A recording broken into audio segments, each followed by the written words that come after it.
to be more of like a meeting necessarily than like a presentation. Cool. So maybe what I can do is first I can go over this like rough doc that I like threw together this morning. Just at like a high level of where all the pieces are in my head. And then, you know, like Justin mentioned, folks can go through and do quick, like, let's say, you know, 30 to 120-second pitches for all of these bullet points. I know people went through beforehand and just added bullet points to this list. And then after that, maybe we can open it up for some just like free form discussion, see where the vibe takes us. And towards the end, we can close by trying to figure out between Dark Forest folks and Project Sophon folks and ZK Dungeon folks, are there any of these items that we like want to pop off the stack of ideas and into like, yeah, you know, let's think about like committing to this or supporting it or whatever else, but we can see where the discussion takes us. Does that seem reasonable to folks? Cool. All right, so high level context for everyone.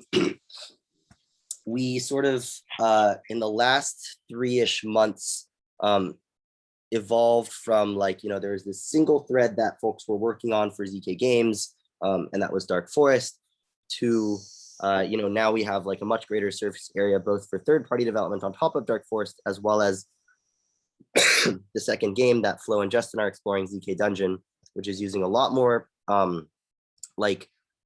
complex ZK mechanics and constructions. And you know, seeing these two games side by side has given us a lot of ideas for things that can be shared between these two games. And a phrase that I know Justin has been bouncing around a lot that I really like is this idea of, you know, can we prototype out the quote unquote minimum viable metaverse, i.e. have like more than one world where you've got interoperable assets and shared infrastructure regarding like reputation and identity and stuff like that. So in my head, there's this idea of this like grand networked like crypto universe where you've got a bunch of different crypto worlds that are all like talking to each other. And I break this down kind of into 3 categories. So the first category of things that can be shared is shared tooling, which is a lot of the stuff that Blaine and Jake have been pushing for in the last 3 months. And, you know, this refers in my head to like reusable pieces of code that makes it easier for developers of different projects to develop their games. So this might be things like the networking level package that Ivan recently broke out, as well as like hard hat, CirCom and hard hats, Subgraph that Blaine and Jake wrote, as well as maybe like best practices or patterns for deployments, CI/CD, that kind of thing, that Blaine and Jake have also been doing. And yeah, so shared tooling is something that's like pretty immediately on our minds because we're now building these 2 games and maybe there's things that like both games can benefit from. At the same time, like, you know, the tooling is very early now, so it's imperfect right now. It's sort of catered towards one use case, which is Dark Forest. And we need to sort of decide what do we want to consciously make investment on today, in terms of like incorporating shared tooling now, even if it might slow things down compared to building everything, rolling, you know, things in an application specific way. And like, you know, what do we want to see as like a long-term investment? Okay, so that's shared tooling. A second category in my head, which I know that like Flo and Justin have been exploring a lot, is ideas for shared infrastructure. I think about this stuff as like useful things for which there's like one canonical on-chain instance of, where like multiple games can use, and usage by multiple games makes that thing like better and stronger. So for example, the more people run GSN relayers, the better off we are, supposing that, you know, we're still using, we're all on the same like GSN network. Other ideas of this are like, you know, David's been working on that ETH address to Twitter and Discord mapping that's on chain. You know, a canonical rollup that multiple games live on so they can all interoperate with each other without having to wait for the challenge period, the withdrawal period or whatever. You know, maybe shared hubs for like trusted setup.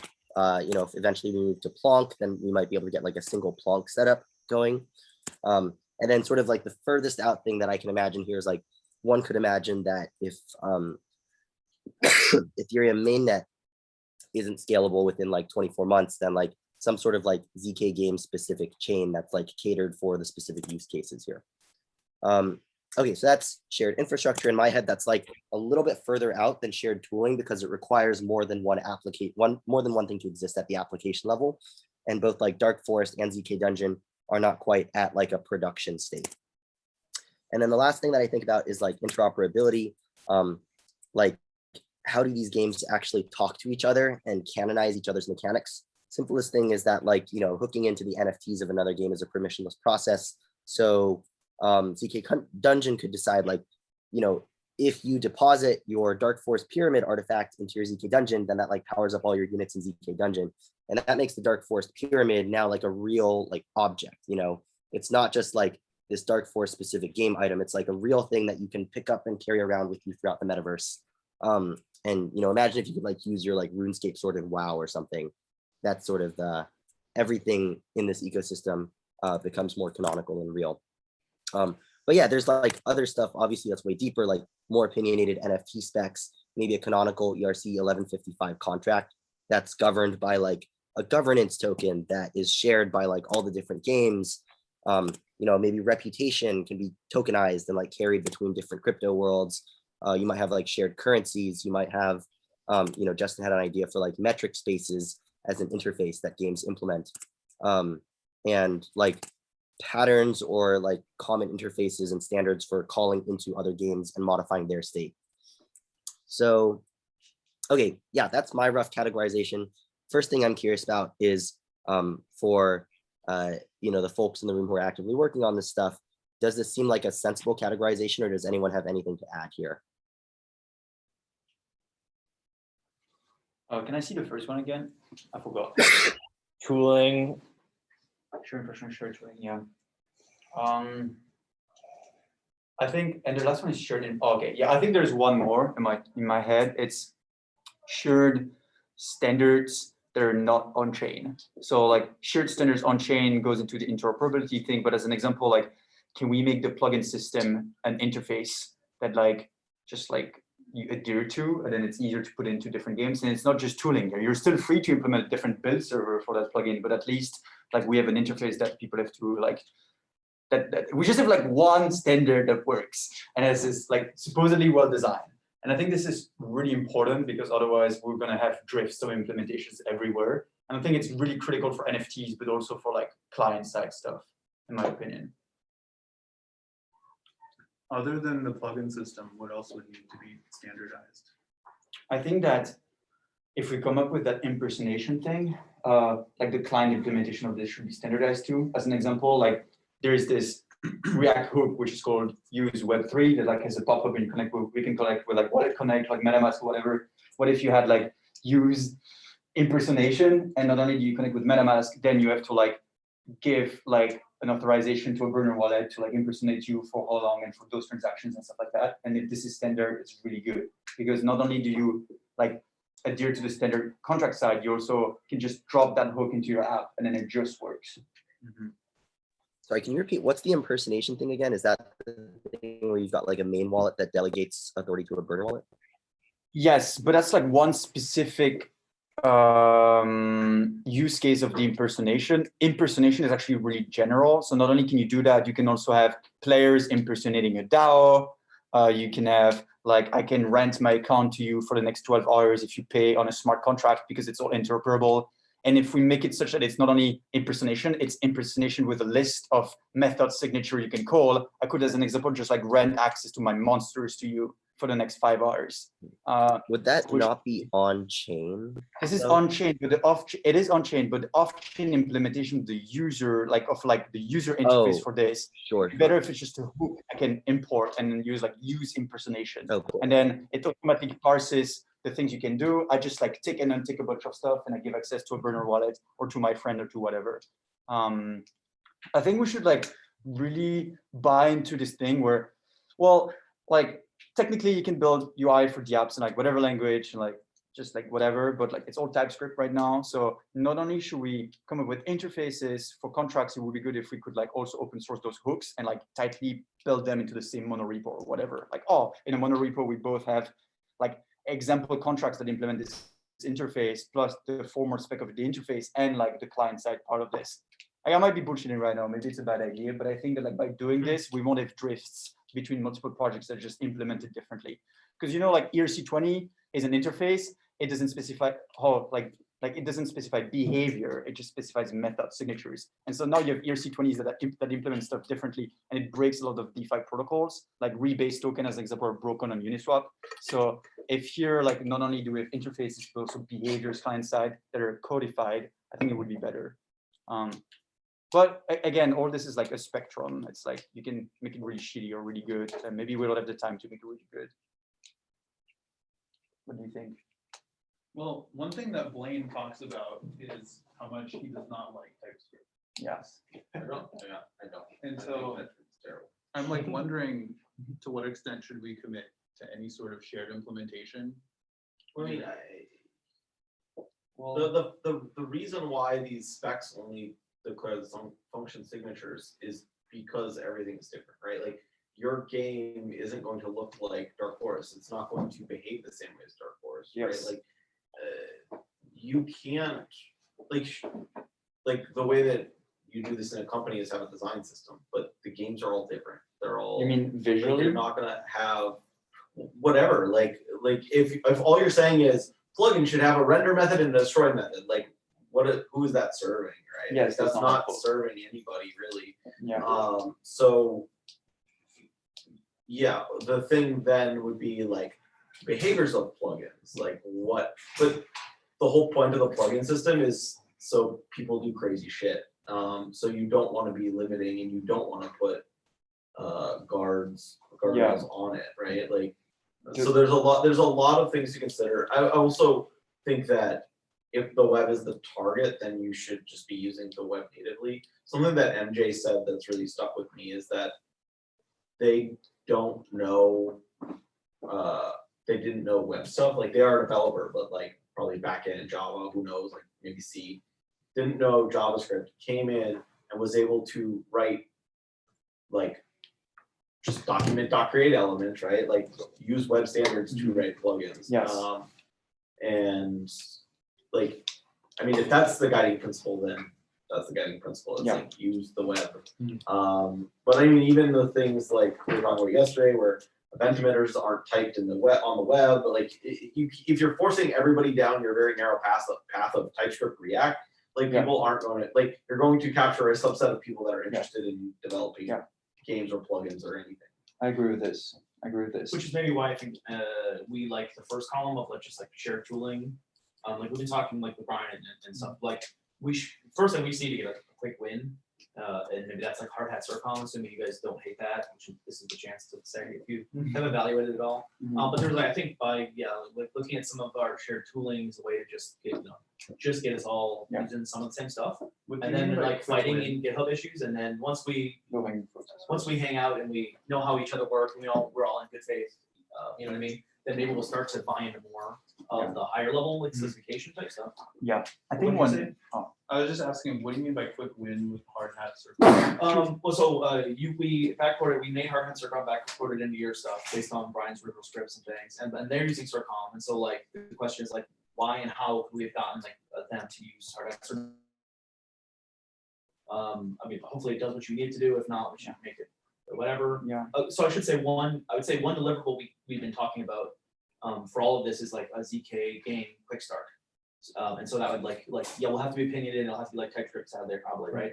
But like finding enough common info between us, that's like a quick deliverable, which I think is valuable even to the outside world, even if it isn't super valuable to us. But yeah, finding like if you guys are already using circom, if you guys end up using Graph, those were kind of my first two ideas. This kind of goes to the idea that I think Hardhat is a really good place, at least for tooling.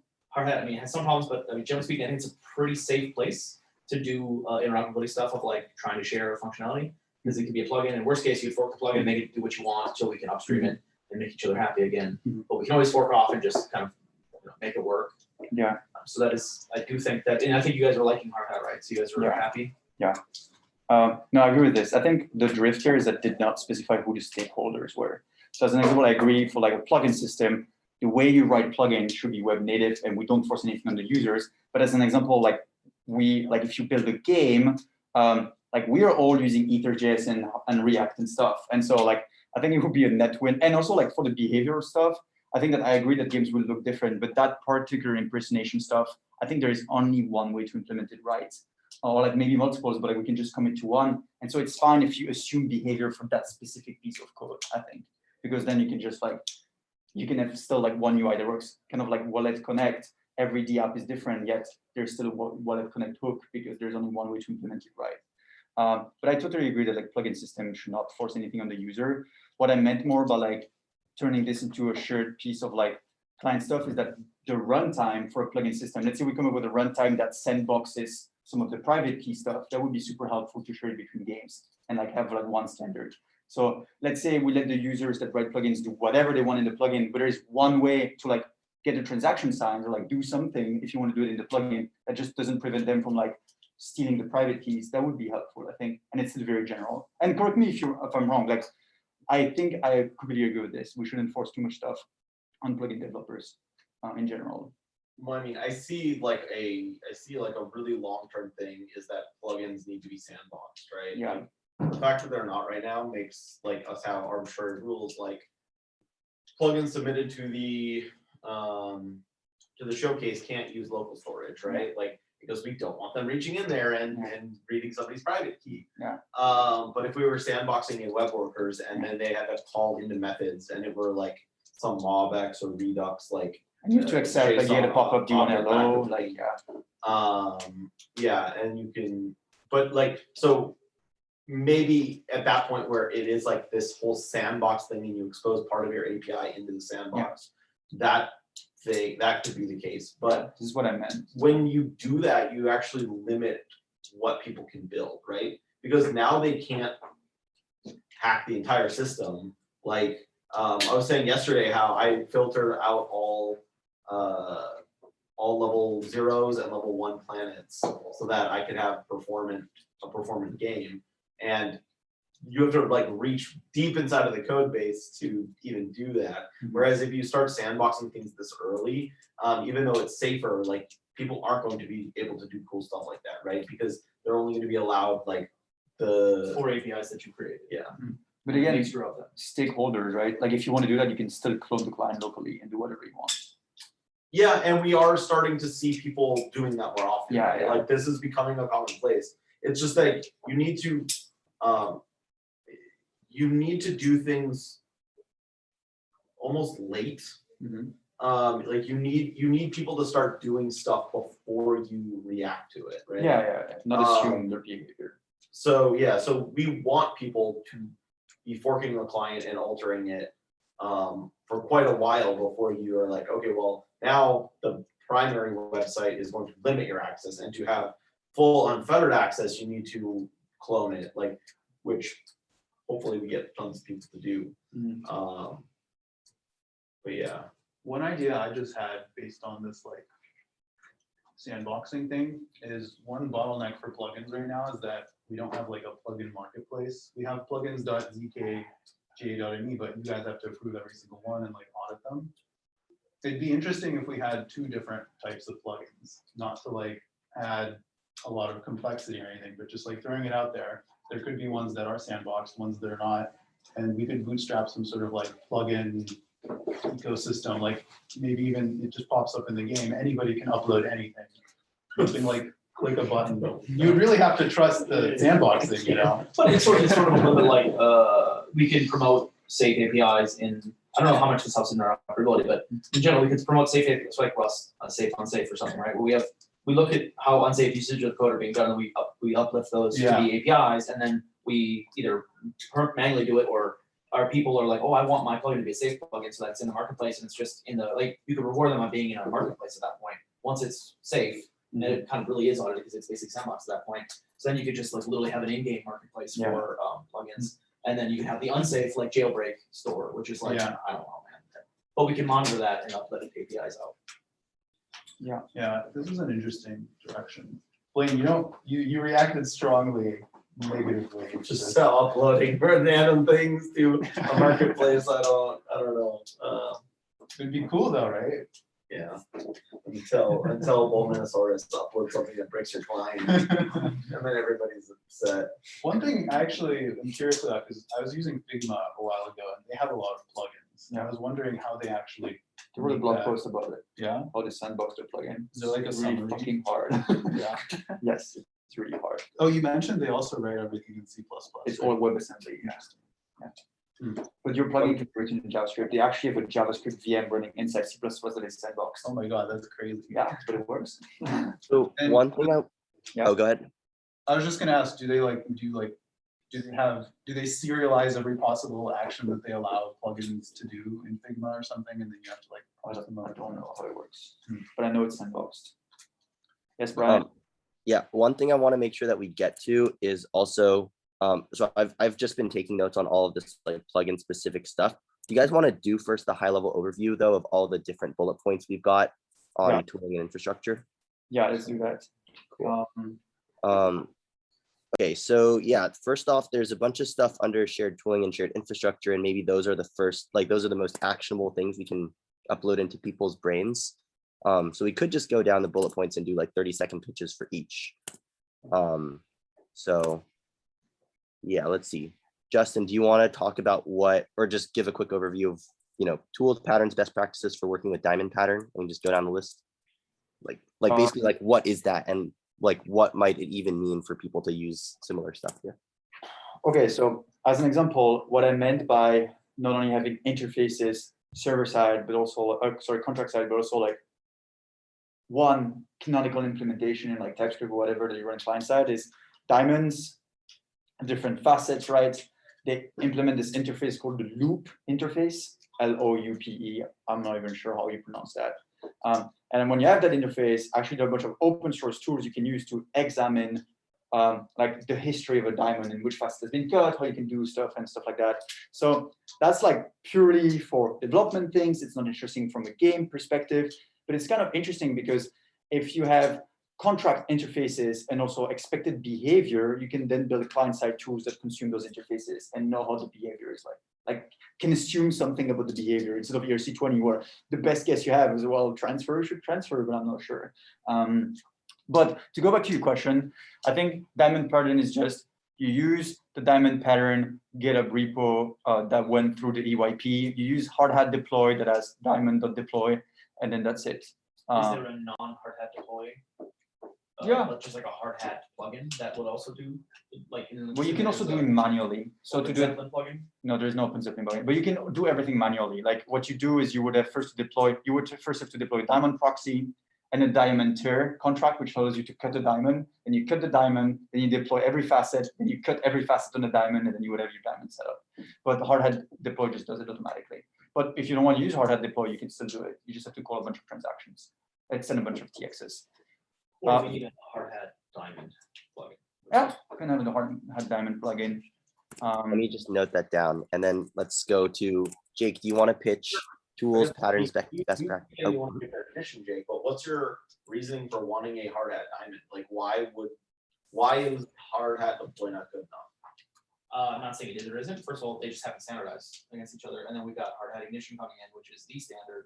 So we have three options. We've got our custom stuff, hard hat deploy, and then ignition coming out. So I'm just saying it's sad that he inbuilt all the diamond stuff directly into his thing instead of making it like a generalized thing that you could then consume. I'm not saying we have to spend money on that right now. I'm just saying that that's an interesting piece that if we buy into diamond and you guys aren't on the same deployment process, then that would be something interesting. Jake, do you want to quickly pitch stuff that can be like useful shared tools with Subgraph? Yeah, so I don't think you guys are using Subgraph yet, but it's sort of private inside the Dark Forest repo. But so it uses Docker because you need Postgres and then their server or whatever, which is another Docker. I think it's like 3, and then there's like there's an IPFS thing for your host stuff. I don't even know that that's used really, but so like basically a Docker compose with like 3 Dockers in it, which is kind of annoying to boot up. So to try and get these guys to do more Subgraph stuff, which we still haven't really gotten them bought into yet, but we made a hard hat plugin Currently, it's manual and it uses Docker.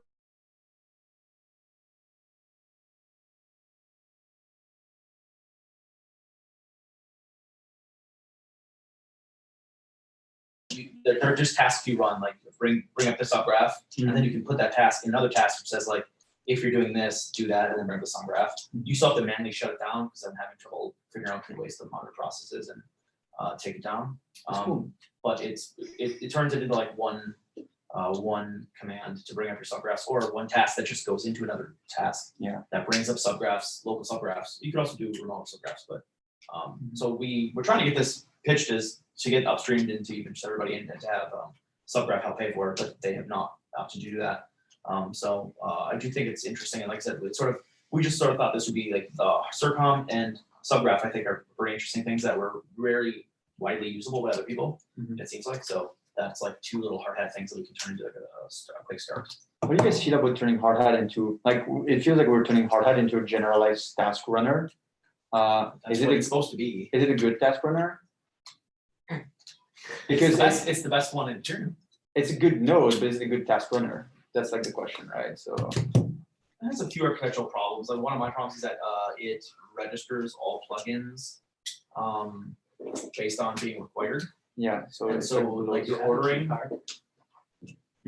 also matters based on how you brought them in, which is really awkward. Which is not valid. It's not valid ESM modules either because they're loaded in parallel. So once they migrate to like a newer node, and so that they don't transpile to require calls, like all of everybody's hard hat configs are gonna break. nice. Yeah, it's gonna be great. So yeah, registering tasks inside of your imported plugins is bad. I think that they have to change that pattern. The other thing is the TypeScript. Their TypeScript support is like a really old pattern that's been around in Node for a long time, but it requires your TypeScript to compile to like old school JavaScript. It can't compile to new like ESM style stuff. So like, for example, if you look at the Dark Forest repo, every project in Dark Forest compiles to ES 2020 JavaScript, and except for the ETH project, which compiles to like ES 2015 or whatever. So it was like ES 6, right? Because of the way that Hard Hat does their TypeScript in an old style. Alright. That's an issue. Okay. But again, that said, like they did an amazing job on making nodes fast, testing fast, and it's the best in class currently. So I don't mind. And also, the way I'm making plugins and stuff is also like, I don't know. I think we make, yeah. I don't think it's like wasted work. I think it's the way we script it anyway. We might have to change the wrapper, the register plugin or whatever, the register piece, but we're not like, I don't think we're tying ourselves too terribly closely to Hard Hat. I'm not too worried. Like, I guess you could, I would argue, you make a Rust test system or something, which would be, so we're tying ourselves to JavaScript or TypeScript in this case, but other than that, like, we're not really tying ourselves too badly. I don't think. Okay, thanks. How do you, is that my report from you guys? How do you guys feel about it? We're using it. I mean, like to go back to the subgraph thing, I think I'm gonna wait until I see how it works with their tokenomics, because I don't want to like buy into this and then it turns out to be like chaining where it's prohibitively expensive to do it at scale. So I'll wait, but it would be great to have like a standard caching layer because this is what it is, right? So Right. I think And to not, well, and you don't want to do private, so we fully agree, by the way, on not running infrastructure and stuff. So I Yeah. think, I mean, that's what it was built for, was built to cache blockchain stuff. And so, I mean, I would love if there was another option. I don't know if there is. So until there's another option, it seems like, again, like, it seems like buying into it's a pretty smart play right now. Yeah. Until something better shows up. yeah. And then Ivan, just in general, like, I mean, we forced you, we like, while you guys were building the ship, we were upgrading it underneath you. Like, what was your experience of that? Do you like Hard Hat? How has it been versus the old deploy stuff when we came on? Just in general, anything, I guess. Honestly, it's basically invisible to me. That's good. Right? If you do your job right, Yeah. Ivan won't know you've done it at all. Right. So we don't have like crashes, we don't have timeouts, we don't have Yeah. much of anything. The only thing that's been annoying is sometimes I accidentally have two nodes up and then like, Oh, because you did it in a different tab or something. yeah, and then like deploy it, like when I start the dark forest node, it doesn't start, it crashes, and then it continues deploying to the already running node. But apart from that, I don't really run into issues, and I like sometimes write my own little tasks, and that has been fine. Although I do have to like refigure it out for like a minute every time because it happens very infrequently. But yeah, we're like really buying into the task system. I think we're really enjoying it, right? For just maintenance stuff, we have all sorts of contract calls, pausing, unpausing, setting Yeah. token mints, minting tokens. Oh yeah, the Like, other Brian thing, uses them pretty heavily, and I think I'm pretty happy with that. I do use it to, on behalf of our admin address, do stuff sometimes, and I would like a better way to do that. That Yeah, doesn't it's not have- exactly a cold wallet if you have it on your laptop Exactly. to do stuff, yeah. That's basically my biggest two complaints, I think. That can be CI stuff as well, of like, Actually, is there, with the diamond pattern, is there a difference between like an admin and the deployer, or is it still the same? No, you can, Account. it's not the same count. Oh, really? Yeah. Okay, because with Open Zeppelin, The transparent is the deployer is Yeah, the it's stupid. admin. Yeah, it's dumb. So if we do switch maybe the diamond pattern will make that easier, because you'll be able to do admin tasks with a different wallet, and then you can actually cold storage the owner. Oh yeah, here's another awesome thing that I saw like a GitHub issue somewhere for that doesn't exist, is if Hardhat could use a key from a Trezor. I could Yeah, just that's upload really it. hard. I did that actually. I don't know if you remember when we did the NFT stuff. Yeah, Oh, I remember, yeah, You okay. can sign with ledgers, but it's also super unstable, which is why I think we should use Open Zeppelin Defender instead. So what you do is like you would That's what run we a talked hard, about yesterday. yeah, you would run a hard hat task that would be like update config of the game, but instead of sending it to the chain, it sends it to Open Zeppelin. And then you go on Open Zeppelin, and then you, Brian, and like any number of people have all to approve yes, and you can see the parse contract call. And then if you all approve it, it goes through the multi-sig and then it upgrades it. It like does the call. Yeah. So it would still be compatible with Hardhat because there's an Ethers signer for Open Zeppelin Defender.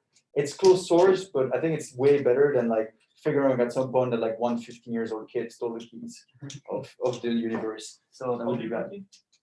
Yeah, the key stole the keys of the universe. Well, I mean, we can also implement something like that with GitHub Actions as well, right? So GitHub has environments, you can have approvers. So like Ivan and Brian could be approvers that approve upgrades. Yeah. And then the CI pipeline does it. I think one of the big concerns was like giving that secret to anyone. Because for Open wherever Zeppelin, they're there's no more stored. secret. It's like multi-sig. So there's no actual private key, which is a big win, I think. But I agree that it's all a spectrum. It's like, how dumb do you want it to be? And how like secure do you want it to be? And maybe the most secure stuff is not the best. Because it's a lot of like, You know, I feel like key management is like one of the base level things that we should just figure out. I do think the Defender stuff is interesting. I've been watching them talk about that. I think of It's a everything. little heavyweight maybe, because we're not like a DeFi application, Yeah. but I could see like both you and Brian having to approve a contract upgrade or. I wouldn't want to do extending that time. for staging though, for example.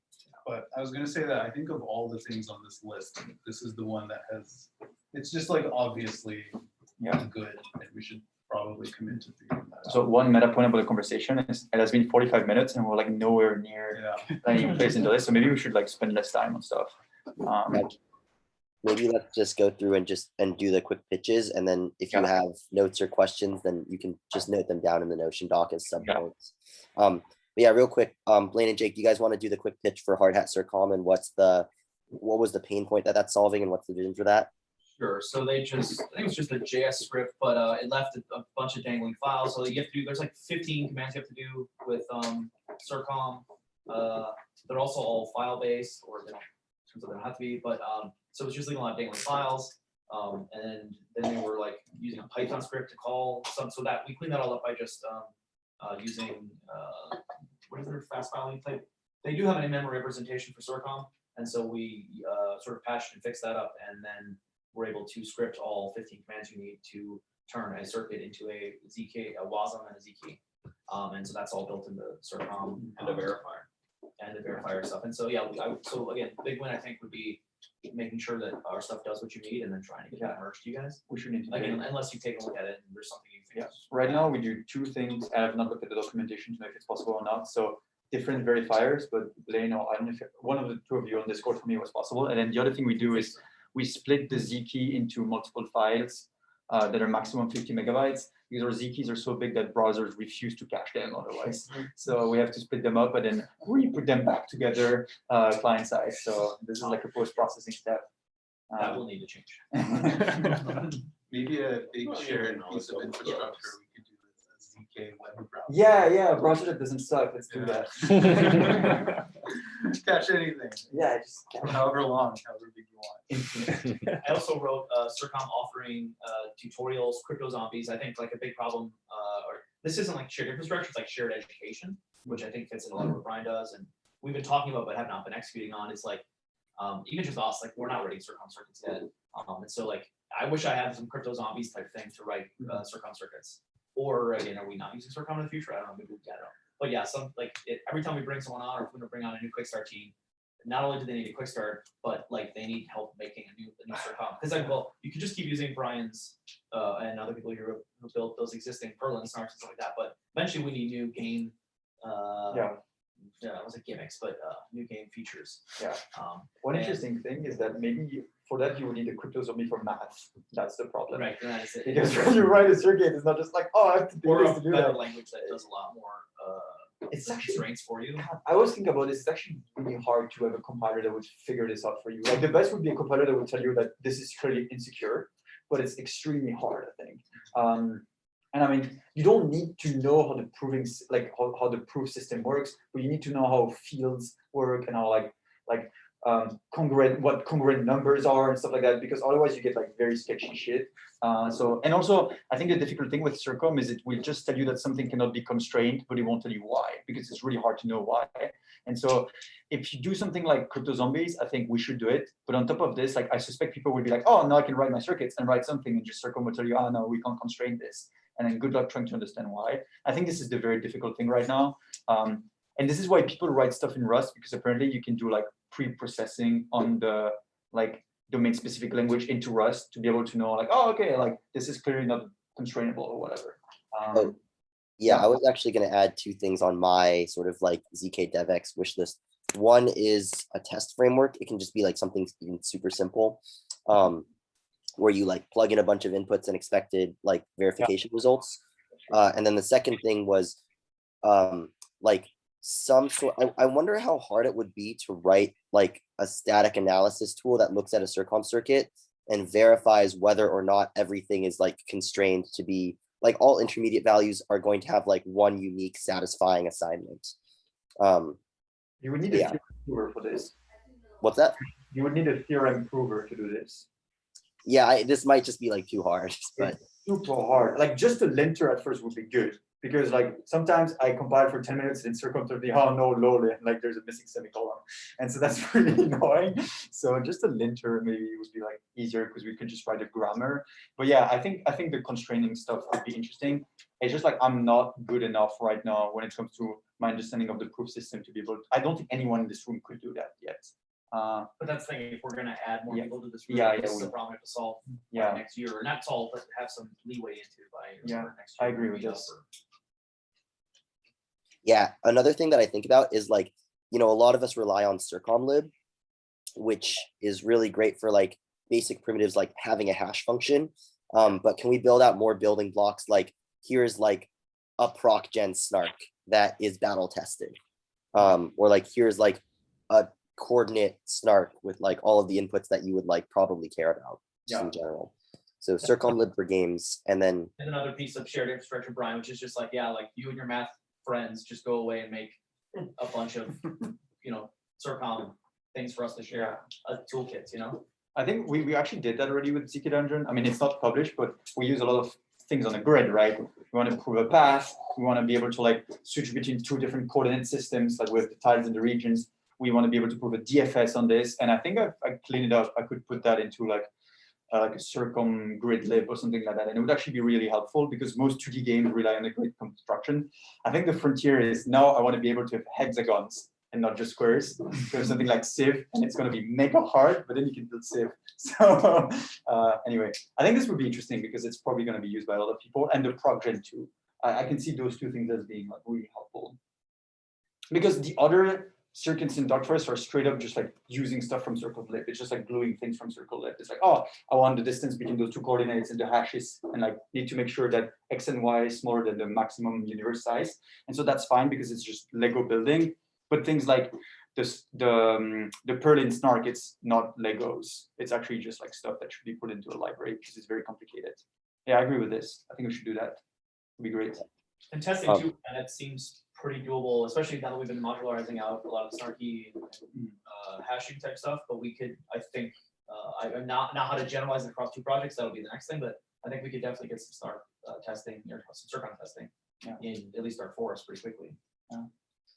Yeah, a like really rudimentary test framework is actually, I think, pretty easy and would solve a lot of people's headaches. If we get a lot of that for free in our tests, because we do tests that, we turn off snark for all of our tests. Yeah, we do. We don't test any Snarks right now, like at all. I mean, we turn it back on when we, but I think one thing that we had to do, which is interesting maybe to share, is that our input.json file is so freaking annoying to write because we have 200 different inputs that actually have a script that writes the input.json when we test stuff. So maybe like if we were testing frameworks, I'm down to help for this, by the way, because it's a pretty big pain on our side. Just like have functions that create the input and not have to come up with JSON files with the input. That would make it easier. Because like what I do when I write those proofs is I bring down all my, like I have a bunch of arguments, like for the path proof, right now the one that is in the game is a path up to length 64, but when you develop it, you don't need that, right? So what you do is you say a path up to length 4, and then you have this quick feedback loop where you can compile that under 10 seconds. And then when it works really well, when you try a bunch of different tests, you scale it up to 64, and then it takes 10 minutes to compile. But you can't do the dev loop with like the proper constants, if that makes sense. Oh, So with the framework, it's easy because you can just like increase or decrease those constants and generate the according input.json. we ran into very similar problems when me and Bryce actually, what's up, Bryce? Good to see you. We were working on like the very original Dark Forest circuits, and we wanted to test stuff, and like 220 rounds of MIMC sometimes like just takes a while to compile or prove. And so like for some tests we would like turn it down to like 5 rounds of MIMC, but being able to parameterize stuff in ways that like don't like screw up your tests but like accelerate your dev flow is useful as well. I agree. And the other thing is I want to make a public announcement. There is a log function in Circon. Apparently, Brian didn't know. But yes, you can log things and it's extremely helpful. So yeah, and there's a lot of lock what? What? You can lock what? You can log numbers. A log. Oh, You also log strings actually in Circon. So while your circuit is executed, so like if you have like temporary values and you can just log them, which is really helpful. I'm just imagining Brian writing these. Note to myself. Black box. There's a log function. What's going on in there? All right. Okay. Should we? So I'm also going to make a mental note. Like it might be good to loop in to chat with like Barry from EF at some point, because he's got a lot of teams working on like various Circon primitives for like social apps and stuff like that. So I'm sure that they've been thinking about this as well. And Sina, who's here right now, I think, and Albert have been thinking about like higher level, how do we accelerate the like improvement of ZK DevX broadly? So I'll pass this along to you guys afterwards as well. Justin, do you really want to quickly talk about what your Snark.js fork does? Oh, I have that as a bullet point. Fork. Basically, Snark.js right now uses the window object. You don't have access to the window object in a web worker. So my fork just like does a replace all like window objects with self. And it still works if you don't put it in a web worker, but now you can put Snark.js in a web worker. This is the end of my TED talk. And it's just really, it's much faster because it doesn't slow down the main thread. It's not faster, but it doesn't slow down the main thread anymore, basically. Cool. Oh, and I guess like another sort of broad thread there is like, we should figure out like, is there any way we can support the maintenance of Snark.js and Circom, which is another question for Sina and Albert. Okay, so Blaine and Jake, do you really want to, do you want to quickly pitch your like deployment stuff that you've been doing for Dark Forest and thoughts on whether or not those are like useful patterns that could be generalizable? Yeah, I mean, we were talking a little bit about it when Defender came up as well. But GitHub Actions is very nifty because not only does it have kind of infrastructure as code, I mean, it has all your workflows written out as all the scripts that you're going to run. But you can also build entire deployment pipelines, which is what Dark Forest currently has for 3 different deployment pipelines. It has arenas, which are kind of throwaway games. It has a staging environment and a production environment. All of those are spun up off of creating new branches, which triggers GitHub CI to deploy it. It deploys the contracts. Then it transfers the contract admin to a cold storage wallet. It updates all the version numbers, publishes all the npm packages, commits all the files that you need, like all the new addresses, commits the Open Zeppelin files. It does commits all of that to the repo, pushes it to the branch so that that can be always updated or cloned down. And I think you literally develop against those contract addresses and stuff. And then it also mirrors for Dark Forest, because it's a private repo, it mirrors the parts of the code base that that need to be open source for the round. And some of that can go away if you end up making open source, complete open source code bases, so you won't need to mirror them. But it definitely streamlines like all of the things that you would otherwise have to run by hand. It also does a static site netlify. Oh, yeah, in so this case, but it could deploys be the- IPFS or something. I should also mention that GitHub Actions are modular already, and like marketplaceable. So that's like a really obvious way that we can, you can share the whole script, B, you can share little actions between ourselves and write actions. So if we can't share entire scripts, we can share actions. I don't know, I had something else. Go ahead. What else? I guess the one thing that stinks here is just that we do transfer those contracts to cold storage, because then we don't have an upgrade workflow that's as nice. So to do an upgrade of the contracts, you actually have to run those from your computer, or a computer that has access to the cold storage secret. And then you still have to commit all of the new Open Zeppelin files and everything, and you have to push it. That's not as nice for me. Like, it would be really cool if you could just merge and it would deploy the contracts and everything, or I should say upgrade the contracts. But it hasn't really hindered the deployment, the upgrade process of Dark Forest.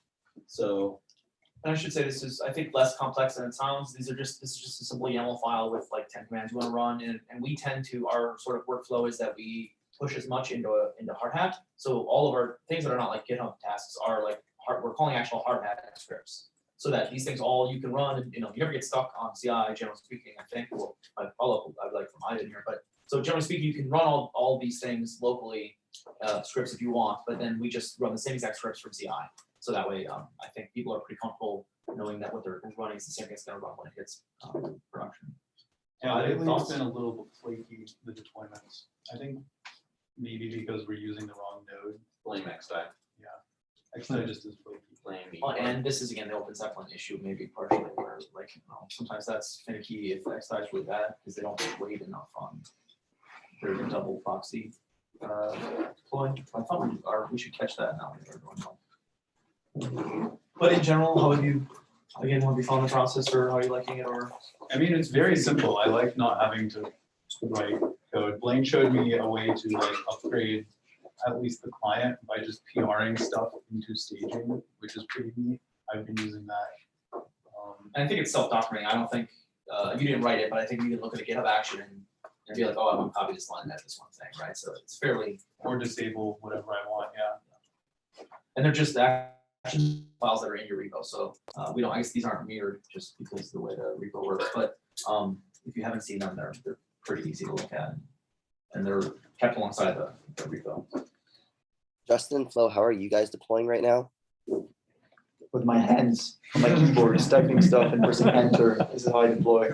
And yeah, we don't need anything fancy for now. But Some of this is them wanting to do like lots of rounds Yeah, within, yeah, yeah. within a small period of time and things like this, and also maintain an LFI Yeah. domain for each round and Yeah. things like this. I think that one thing I want to do is not do the thing where one round / one version of the client / one address of the main contract is a subdomain. I want to have that registry thing and like being able to just have a lobby system where you can choose a specific realm, which corresponds to a specific client implementation, and it downloads that client implementation and starts it up. So that would be cool. But we need more tools. I think right now our tooling is build stuff, take the snarks, upload them to S3, remove that from the build, deploy to NetLiFi, and then release to prod. So this is how it works. And for the contracts, we just use hard hat deploy, which does a bunch of things. It handles upgrades and stuff like that for you. So yeah, this is how it's done. But we'll automate stuff at some point. Yeah, I think the thing to share here isn't even the YAML files, it's just like the diagram of what needs to happen when. And when you start doing it, make sure you look in their repo to just check out the Yeah, previous yeah. art there. Yeah, I think we'll do that. Just the part. Okay, one thing. Literature survey, if you will. Another meta point for the conversation I want to raise is that we should come up with actionable things to do and not just like bantering for an hour and a half, because it's all really fun, but we don't really know what to do. Let's set aside maybe like the last 15-ish minutes or something, since I know we're kind of running up on time. By the way, I do like your registry idea. I think that, I mean, we're sort of not there because we're all whitelisted and showing people a bunch of stuff they can't join, sort of there, but that there's something interesting there. Yeah, I think it would be cool too. It would be very interesting to be able to go through, whatever a tiled window thing and have it be like, oh, Dark Forest round 6, Dark Forest round 5. I'm gonna go back to my old Dark Forest. Yeah. And I think that I overheard you guys saying that you want the rules to be in a different contract, and we want to do that too. We want to have the core contracts don't implement any win condition or leaderboard or whatever. It's a virgin universe, and then you have a rule set contract that does two things: initialize the universe. Like maybe you want to spawn a bunch of monsters in the middle of the universe and say it's a king of the hill, right? And then on top of this, come up with a win condition and change the constants. And so now in your client, what you would do is from the registry, you load a couple of 3 elements. The core contract for that universe, the rule set, and then the client hash. And so you can actually say, hey, here's the solidity code verified of the rule set, and you can just read it. Or it's just it can also point to GitHub. I think it would be really interesting because now it allows people to start a new world with their friends, but also with different rules and different speeds and stuff like that, and whatever constants they want. And then because it won't be on the registry, because the registry is only for flagship universes supported by the team, you can just give that tuple to your friends and then just add it to their clients manually, and then they can join. I think it would be really cool because then you can still use the main website and not have to tell your friends, hey, not only do you need to join my thing, but you also need to git clone that specific branch and install it. Because right now you would have to do that, right? So I think that would be interesting. Also, could the tuple be an NFT? Yeah, why? I don't know. If I just have 5 of those NFTs, I just show me my worlds, my realms that I've been before. But if they only exist once, does it mean that you are the only one with that realm? Well, it's more like a whitelist key almost. For that realm, the yeah. whitelist Then key is the tuple. Okay. Yeah, that you could do that. Yeah. And then if you already have 5 of these whitelist. And to tokens, invite your friends, you would send your friends some of those tokens. And when you create a new world, some of those are minted to you. Yeah, of course. We can do that. I think this is the great thing about pushing stuff on chain as much as possible. The registry is just it's a key value database that doesn't go down. So it's pretty good. Anyway. So Ivan, do you want to really quickly, you made an interesting comment on GitHub a week ago about your networking package PR and the idea of create ZK game app or something or create blockchain app. What's your vision with the stuff like networking package? I guess the idea there is, as I notice things that could be generic that aren't, I want to pull them out of Dark Forest. So the most recent thing I did that for is our networking layer. Previously, all of the networking code was intimately aware of every single transaction type, for example, that you can do on Dark Forest. But now it's just very generic. So there are several other things that I want to pull out. So closely related to the networking layer is the part of the code base that keeps track of all of the things that are in flight. And for example, that's used in the front end to show you're currently upgrading or the upgrade has completed. So I think that would be super useful. But more broadly than any specific thing I want to pull out, I think there's like, I've spent a lot of time writing code here, and I think I've figured out like a way to write the full stack. And I want to like continue like spending cycles going up and down and up and down and pulling out like the simplest way to do that, so that, for example, at the very least in Dark Forest, writing features can go down from like, I think previously writing a feature like Broadcast Planet would have taken us like maybe a week of work. Maybe putting it down to like 1 day would be really awesome. I think like the proof for me that I have made things more generic and reusable is just my own productivity. Like if that continues to go up, then that's good. So that's my hope. And like, I want to share that with people as well somehow. So from my perspective, I mean, to piggyback on everything you just said, is that there's the client code should not have a front end and a back end directory. The back end directory should all be shareable code, should all be consumable. I think you and I talked about this briefly, Ivan, where all of that code that's in backend doesn't require the renderer at all or anything should be packages so that I can make a headless Dark Forest client. Yeah. I mean, I think the biggest distinction, maybe like to summarize what I said earlier, is there's like the game engine part of Dark Forest, and then there's like the game logic part of Dark Forest, and splitting those out, and separating them, making them reusable. Both of them reusable is like a big one, not just the game engine part. Yeah. Cool. So we have about 20-ish minutes left. Yeah. One thing that we could do is we can talk about some actionables from tooling. Another thing that we could do is like quickly chat about a little bit of shared infrastructure. But honestly, I think that we are on the same page on what these different bullet points mean. Like we just talked about the GSN stuff. David's going to demo the ETH address to Twitter mapping stuff. And Blaine and Jake have been pushing for like, you know, stuff like archive XDI node that's shared between like some whitelisted devs for some time. Yeah, I'm inclined also to kind of approach this from the perspective of like what Blaine said. Like the next thing that we do should be like, the next things that we take on should be like obvious pain points or something. Like once people are, you know, doing something in a hacky way, then that's like a 100% indication to us that building out a non-hacky way or a generic way is a good thing to do. So yeah, I guess I'm curious to take temperature on like, do people want to talk about infrastructure, or are people interested in diving more into like, what are some takeaways from the tooling discussion? I want to like speak for 30 seconds about the rollup thing. So Yeah, go for it. one interesting question I think I had from Jake was saying like, okay, if you are going to run a rollup, then why don't you just put it on mainnet, right? Why would you put a rollup on XDAI? And I think it was yesterday. You guys said that, but I think We were standing there, said it. yeah. Oh, you said that? Yeah. Okay, so it was one of you two. I don't remember who. And I think an interesting thing to do is like the Dark Forest round here fucked XDAI. And it's not just XDAI is bad, those are limit of consensus and like how fast things can run. And we're probably gonna break XDAI tonight if everybody plays competitively. So we need to use those scaling tools. And I think that we should push for those to be implemented and not wait for people to do it. And I've been talking about it with Igor. He's down to put like a team on this, and we should help him. But one thing he told me that I think is really important to share is that they will not do anything unless there's demand from people who run applications on XDAI to do so. And so as an example, he told me, oh yeah, like we could keep the same stability and the same block time and the same guarantees, but multiply the gas limit of blocks by 2, but they're not doing it right now because it's not a problem. So if we can show that tonight we break XDAI, please play the LAN party. But like, if we can do that, it would be a clear indication that like we need all this stuff.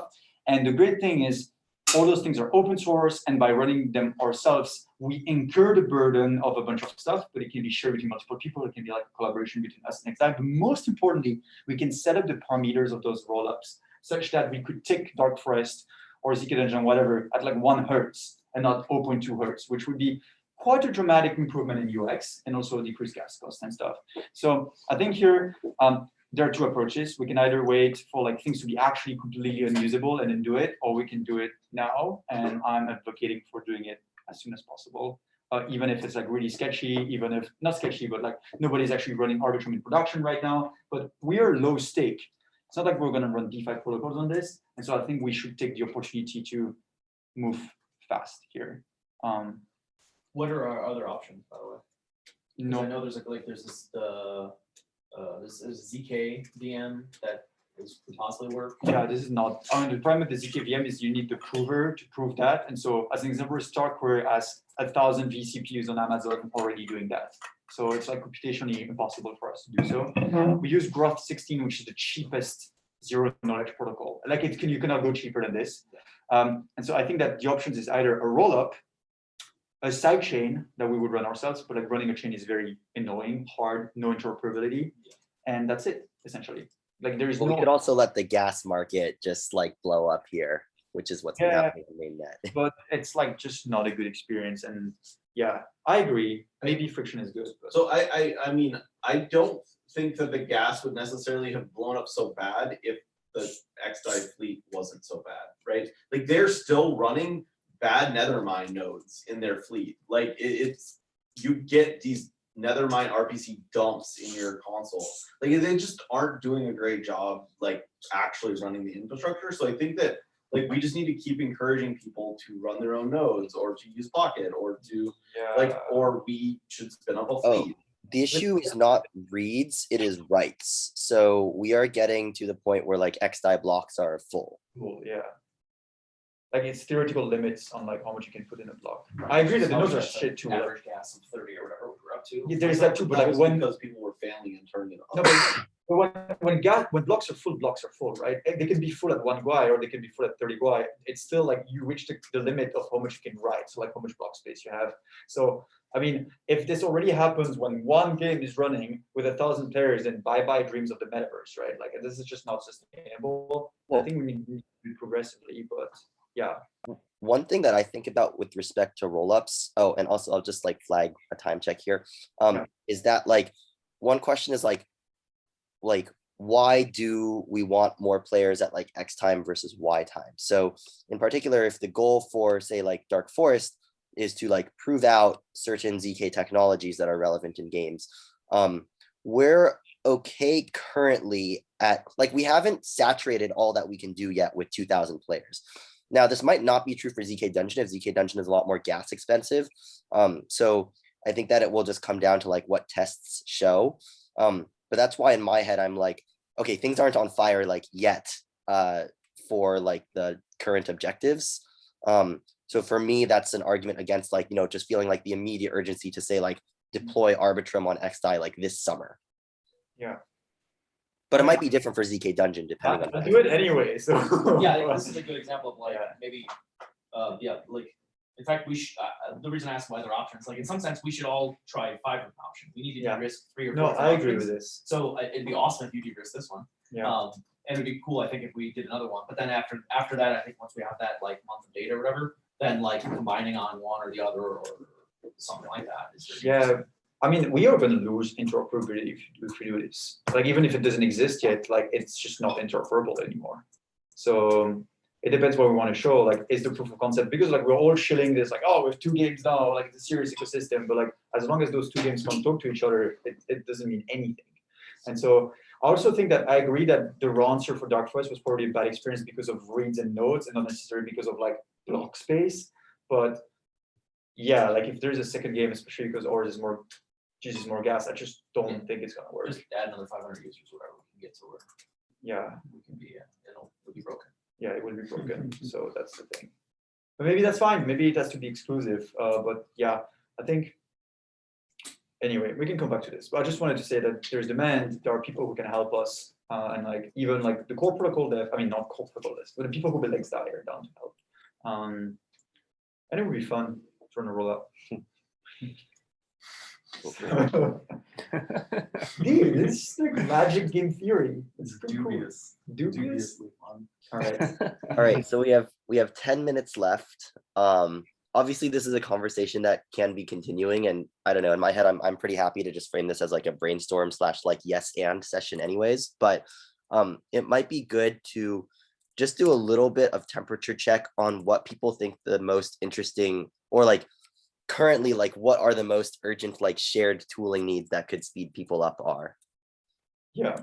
Another thing that I would like to do is just like, if we do end up committing to like even just like one item that forces collaboration between, you know, Blaine and Jake's like third party work and me and Ivan's Dark Forest work, and Justin and Flo's ZK Dungeon work, like even having like a foot in the door, I think is good, because that like ensures that there's like an open thread of communication going. And like that can be a wedge that like enables like, you know, continued like collaboration and communication. So Yeah. so yeah, I personally am like pretty down to even like, I think that all of these items right now are going to be slower if we're like deciding we want to do this in a way that's like generalizable versus application specific. But I think that that investment is both worth it in the long term and probably also good for the second order effects of like, especially when we're all like remote and stuff and working on our own apps. Yeah. So yeah, a question I would pose for, I guess, like Justin and Flo is like, which of the things that like Dark Forest has done, whether it's like deployments or like hard hat plugins or like whatever else, do you think like there could be a viable like argument for that speeding you guys up in the future or making your lives easier? And then how can we basically go in and spend time to make that work for y'all? Well, I think we'll get the hard, I mean, I don't think it's gonna improve life massively, but we'll get the hard hat circum inside and we'll like pull request a bunch of stuff, some of the things we've done, so that like at least there's some network effect there. Ivan's network thing might fit, but like there are a lot of things we would have to like add hooks to a lot of stuff, but it's possible, so that like we can hook into a bunch of places, but like we could probably like have that. Would just be funny that we would import some like add Dark Forest stuff into our game, but whatever. Or it could Anyway. be turned into a more generic package. Yeah. No, I'm kidding about this. It's just kind of funny. Yeah, I think that would work too. I think that on my side, and I just really want to insist on the fact that I think we need that impersonation thing when we have two games. And like I know that on your side, like you have DAOs where people literally freaking give their private keys to other people. They're not even a DAO. This is like just like a shared account, and it's just really a bad experience. And we could get this. It would be a great collaboration because it's like some contract work, some like hooks work, and some documentation, and we would have that, and it would work. And we get guilds for free. We get like MetaMask like works now. You can use it on both games. You can like do all those things, and I think it would be interesting to like collaborate on this. But I wouldn't be too sad if you disagree with this. But I think it would be cool because it's really easy to do. I think. Is Division like a ZK account essentially? Just like a general impersonation workflow, because like right now you have the burner wallet workflow, and you have the connect with MetaMask or wallet connect workflow. But I think we should hybridize both of them and like get the best of those two. And so, but from like contract side, the implementation of impersonation allows you to do whatever you want. Other than like security of the key, what other awesome stuff does this enable? So the first thing is like, let's say I want to play ZK Dungeon and Dark Forest and have the same address because I want to be able to transfer my NFTs and carry over like whatever. If I want to do that right now, I would have to like copy paste my private keys into the two things. So I guess it's just security. Another thing is guilds and alien, like not aliases, but guilds can be done with that automatically. So because a guild is just like a smart contract account, or like maybe just like a normal EOA that allows a bunch of players to impersonate that account. So this is another thing you would get for free. A third thing is just like, I guess this is why I asked if this is like a ZK account, because if we can come up with like a set of things that this enables and bundle them together and not just but the ZK sounds kind of like a gimmick. Identity is like a multi-billion-dollar thing being worked on in blockchain right now, right? Like I don't think we're gonna solve identity if there are like, but this is not, this is just impersonation. I mean, he's saying account. Okay, yeah. He's saying an account. But again, I mean, it sounds cool, and I want guilds and stuff, but it sounds like the loss here is that you lose the burner wallet, jump into the game and just play, right? No, you Like, can have that too. so like, I mean, because if you can have both, right, you could just like still have people jump in the game, Yeah. but then like when you want to be a DAO, you upgrade your account Yeah, somehow you or can do something. that. Yeah, there's like an upgrade flow. Because then you're going through the harder MetaMask thing when you're A, an expert, or B, you want something. And the thing you want is, because I want to sign into ZK Dungeon. Yeah, And exactly. because if I use ZK Dungeon and upgrade my Dark Force account to a ZK account, Yeah. then you give me 5 NFTs or something. Exactly. And so because if we have that, it's like instead of it being like, oh, like I want to now move from my burner wallet to my MetaMask account, it's still to like manually transfer stuff if I have some ERC20s or stuff like that. Or like I guess you could still work without doing a bunch of transactions, but it would be annoying. Whereas like if you can both go from like burner wallet back to like MetaMask or like the other way around, like I start with MetaMask and I authorize a burner wallet. If there's like an upgrade flow and an authorized flow, then like I think it would be really nice. But I mean, I import my burner wallet into my MetaMask. So why isn't it just that the game should either let you authorize with the burner flow or the MetaMask flow if you want to set that setting? Like, what's stopping, there's nothing stopping us from doing that, right? well, the difference if like you import your private key of your burner wallet to MetaMask is this is the same, like it's the same account with the same address and the same nodes, right? So what I'm saying by upgrade is that you would actually discard this account or like it just becomes a burner wallet and then all your assets are actually transferred to your MetaMask account. This is what I meant. Also, like the private key at the end of the day, like yes, it is stored in MetaMask, but like it is also stored in the in-page wallet, and it's like the lowest common denominator of security is the in-page wallet. But I mean, if you wanted to switch to MetaMask, like literally what you could do is say, you could have a button in settings that you press and it deletes it out of the local storage, right? Like you say, I'm converting to MetaMask, I've imported it, and I'll delete it from the game and don't have that secret in the game anymore. But as an example, I use Ledger, so that wouldn't work, right? And so like some people have one address that they use for everything because they have their ENS name there and stuff. And so moving to MetaMask doesn't actually transfer it to like, if you import your private key, it doesn't go back to your main account. It's just like now you can manage your burner wallet account into MetaMask. Oh, can I suggest like a concrete, like basically flow here? So a specific thing that I would like to do is like, I have my ENS gubsheep.eth, right? And what I do whenever there's a new Dark Forest round is I like initialize like a new burner wallet because I don't want to import my gubsheep.eth private key into the Dark Forest world. However, like I would like to play Dark Forest with like the reputation and history of gubsheep.eth, but with also the like convenience of the in-page wallet that allows me to auto confirm transactions for 24 hours. So like subject to these two constraints, like, you know, the only systems that make sense are like, gubsheep.eth somehow like is linked to a burner wallet account that is allowed to like transact on gubsheep.eth's behalf certain like Dark Forest functions or something like that. Or there's like, or even just like the dummy like smoke version of this is that like, you know, I can specify an address in like my Dark Forest settings pane that's like my like main address, and then it's really easy to transfer NFTs between that. And that address can also override the burner wallet like moves or whatever as well. So yeah, I mean it's literally the same thing as like GSM. Like instead of using message.sender, you use like underscore message.sender or whatever that like checks if you are an impersonate, like if it's like a burner wallet that is impersonating someone. If yes, you point back to the user you're impersonating. If not, you just revert to like you fall back to normal message.sender. And with this, you would have what you have without having to do any awkward stuff. Literally in the game, you don't refer to the message.sender. You consider the message.sender to just be any sort of like proxy that you don't care about. Like the burner wallet inside the storage or like the state of the contracts doesn't even exist. Like it doesn't matter who what this account is. And so I think this would allow you this thing where you carry over reputation, you have the whole security guarantee, you have like the guilds and stuff like that. And it's just like pretty simple to implement. So I think it's like a really low hanging fruit. That's one feature we have missing from Dark Forest is like an inventory view that collects all of your artifacts from every single round. This is, I mean, sure identity is like a thing, but I'm going to come back to this ZK account idea. Like, but it's also identity. Like it's literally your wallet.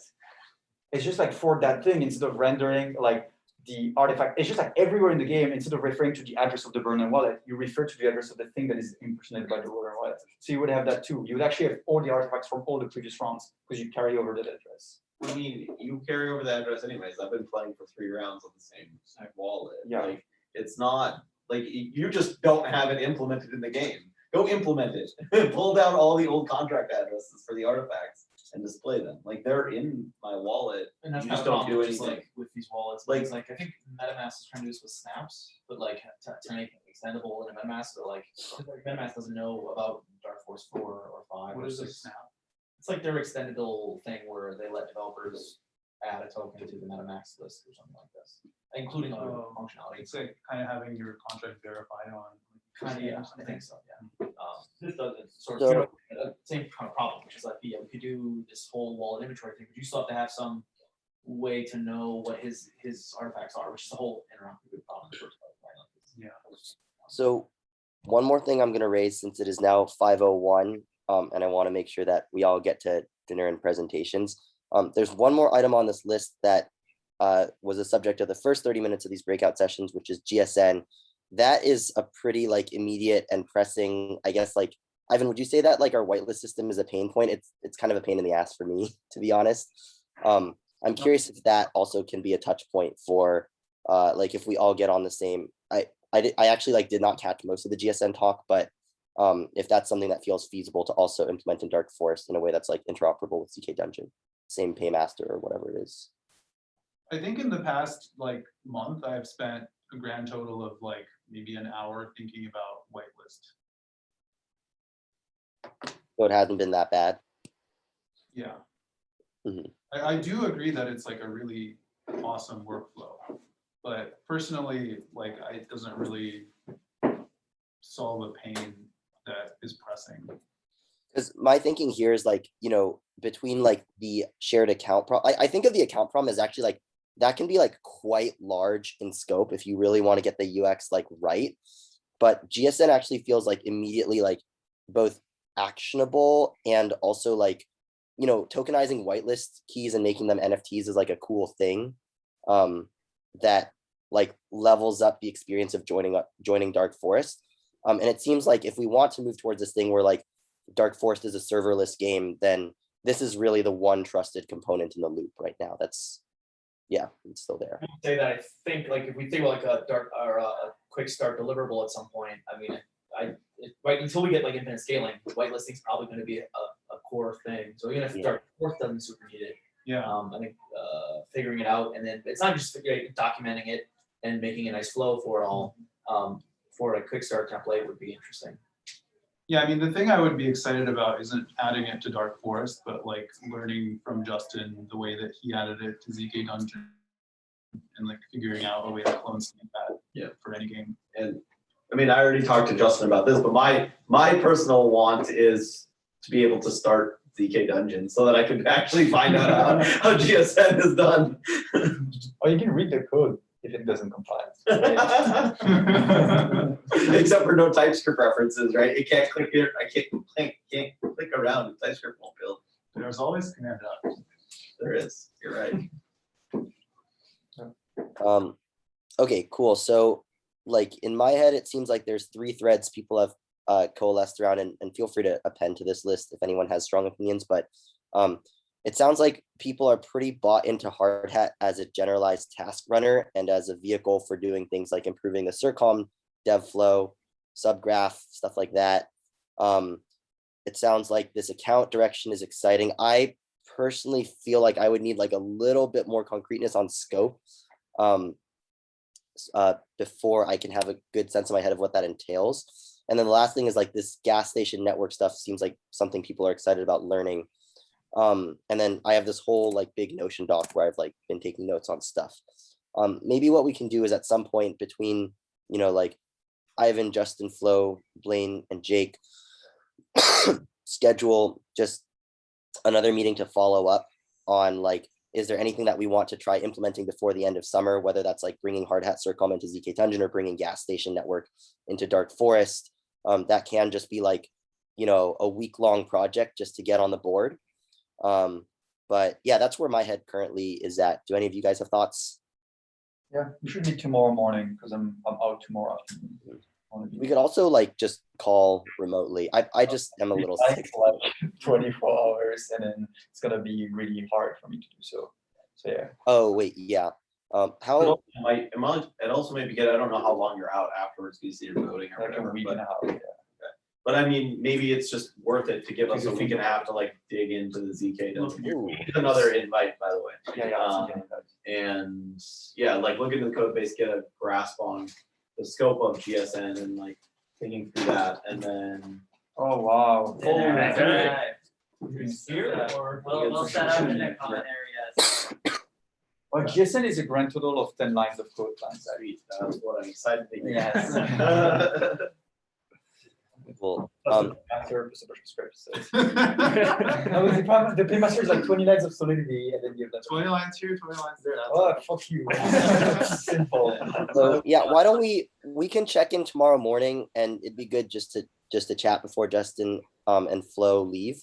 But in my head, kind of like maybe the next thing that we can do is like mull over the code bases for the 1.5 weeks that they're out, and then we can all come back together and like maybe commit to like some specific project to collaborate on before the end of summer.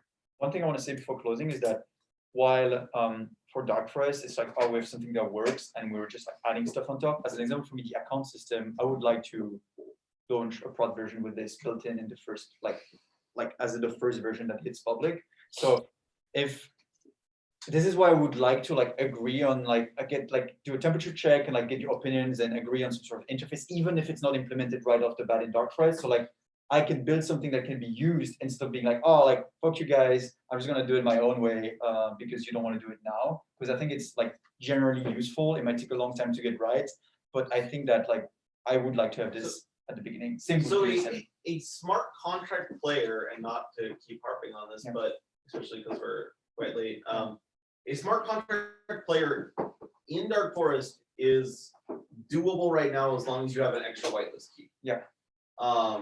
Like you can send commands from your wallet to your proxy Yeah. contract player Yeah. that can be playing the game. Yeah. Nobody is doing this. Yes. Like Onsgaard did it just to do his like hack experiment. Yeah. But no one, not even the DAOs implemented this. Yeah. So like, why do we care until somebody else cares? Yeah. Like, is it just because you're really interested in it, or like how do we like for any of this stuff? I'll just generalize this question. For any of this stuff that we talked about, how do we decide when is the point in which we should do it? Like, is it one user doing it? Is it 10 users doing it? Is it none?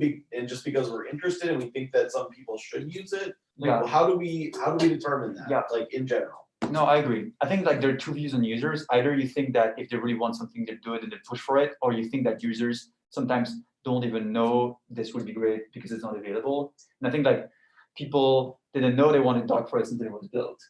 So at that time, like, and then like maybe they didn't. I guess for plugins they wanted plugin because people started like cloning the thing, so it was more response to demand. I think here it's less like a quote unquote market pull and more like we're pushing something that would allow for more stuff. Because I really see it as something that is extremely interoperable and can do a lot of stuff, but it's just like intuition, or like, I mean, I can rationally explain why, but anyway. Well, one intermediary I'll propose is like we've had this idea on the table for a long time to write a simple proxy contract framework by which you can connect to Dark Forest through a proxy contract that you've deployed. Yeah. And so smart contract players and guilds become really easy that way, and that might give us like. That's something that's relatively like easier, I think, than a full account system that might give us some like market data or validation. So that's already been on our queue for a while. And right, that gives you a little more control too, because I mean it's more work, but you can literally, I think you said you thought you could do it with the other proxy, but with the proxy you can very much say like you can't transfer my planets away. Yes. Like you can't, but can you do this much of that? Yeah, you could also see it as like an impersonation might not just be like a map between address to address. It can be a map between address to address in a string of method signature that can be. All right, like to see let's that end this list out, yeah. discussion. Yeah, in that's- favor of Yeah. continuation. Thanks everyone. I'll see you guys at dinner. This was a lot of fun.